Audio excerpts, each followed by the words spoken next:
Terrion Arnold was exactly where a 23-year-old athlete wants to be, a rising star and a first-round NFL draft pick for the Detroit Lions. His early success on the professional football field pointed toward a long, highly lucrative athletic career. But in June of 2026, that trajectory hit a wall. Arnold found himself surrendering to a Florida county jail facility. He is currently being held without bond, facing 8 severe felony charges, 4 counts of robbery with a firearm, and 4 counts of kidnapping. Because of the severity of these charges, he faces a potential life sentence. The derailment of his life did not stem from a random crime. The entire situation unfolded over a chaotic 72-hour window, where an attempt to recover stolen property mutated into a severe vigilante retaliation plot. The timeline begins in early February. Arnold and a group of friends were staying at a luxury rental property in Largo, Florida. On February 1st, the group returned to their Airbnb to find it burglarized. Over $250,000 worth of their personal belongings had been taken. Arnold's immediate response was to utilize proper legal channels. On February 3rd, he officially reported the theft to the Largo Police Department.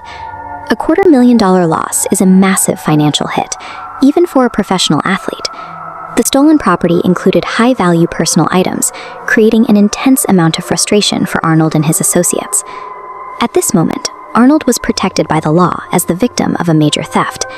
Everything that happened next was a choice. The official legal process requires patience, and according to investigators, Arnold decided not to wait. Just hours after filing the police report, the group's strategy shifted.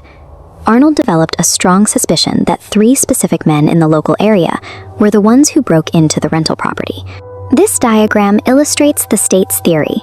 The prosecution alleges Arnold became the primary conspirator, utilizing a digital group chat to issue directives to 5 co-defendants. Through that chat, he orchestrated a clear plan, lured the 3 suspected thieves to a targeted apartment nearby. Law enforcement eventually recovered these digital chat logs. This communication trail forms the foundation of the state's argument that Arnold was the premeditated architect of the trap, rather than a passive bystander. Shortly after midnight on February 4th, the trap was sprung. When the 3 targets arrived at the apartment, they were trapped inside. The group held them at gunpoint and pistol-whipped them in a rapid, disorienting assault. But during the subsequent police investigation, detectives uncovered a devastating fact. The 3 men ambushed in that apartment were completely innocent.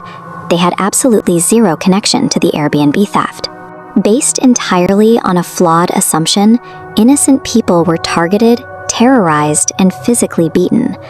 The parallel vigilante operation failed to recover a single stolen item. Instead, it created 3 new innocent victims and turned the original victims into violent criminal offenders. Arnold's defense team, led by EAG Sports Management CEO Denise White, vehemently rejects the state's narrative.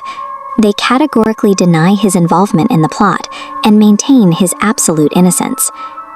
Their primary defense targets the physical evidence, or lack thereof.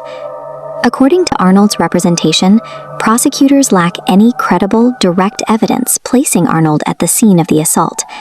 Instead, the state's case relies heavily on the testimony of the co-conspirators, who are already convicted felons. This chart shows the core legal battle ahead, weighing the digital chat logs against the words of men who have a massive incentive to shift the blame onto a wealthy NFL star in exchange for lighter prison sentences. When this case goes to trial, it will likely hinge on exactly that tension. A jury will have to decide if the digital footprint is concrete enough to convict, or if the compromised motives of the state's witnesses create reasonable doubt.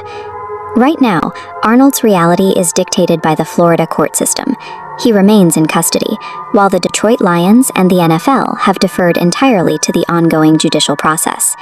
It took 23 years of intense discipline to build his football career, and it is now entirely paralyzed by the decisions allegedly made over a single 3-day period. The local state attorney made their position very clear regarding the inciting incident.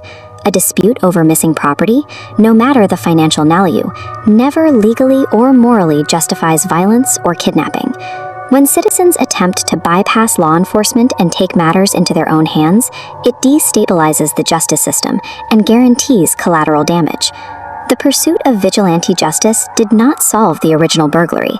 It only created new crimes, crimes severe enough that they threatened to cost a rising star his freedom forever.